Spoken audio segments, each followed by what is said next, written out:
सांगली कुपवाड फाट्यावरील रस्त्याचे काम कमकुवत, रस्त्यामधील खड्डे, खड्ड्यात पावसाचे पाणी आणि पाण्याची सुटलेली दुर्गंधी यामुळे नागरिक त्रस्त झालेत। सेवाभावी संस्थेचे अध्यक्ष जागरूक नागरिक यांनी आंदोलन केले। तातडीने खडीकरण व मुरमीकरणाला सुरुवात केल्यामुळे संस्थेचे अध्यक्ष युवराज शिंदे हे तात्पुरते त्यांनी आंदोलन थांबवले। धिक्काराचो पीडब्ल्यूडी खात्याचा धिक्काराचो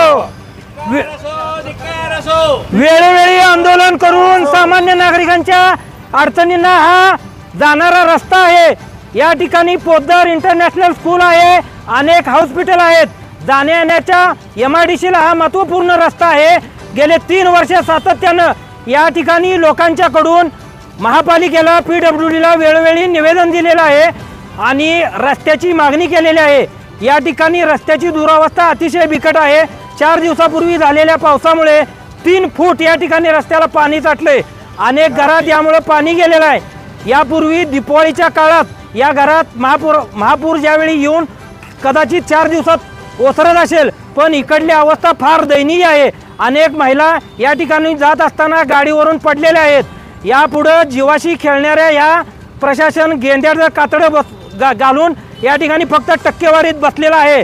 सकाळी आणि काल निवेदन दिल्यानंतर पोलीस प्रशासनानं सहकार्य केलं, निवेदन स्वीकारलं, आज रस्ता लोकांना परवानगी दिली आणि यानंतर प्रशासनानं आज तात्पुरती मलमपट्टी करण्यासाठी या ठिकाणी साधा मुरुम पाठवलेला आहे।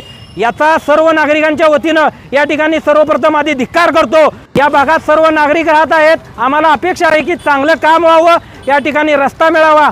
आमच्याच पैशातून 10 कोटीचा हा नाला गेले 3 वर्ष झालं टक्केवारीसाठी पडलेला आहे।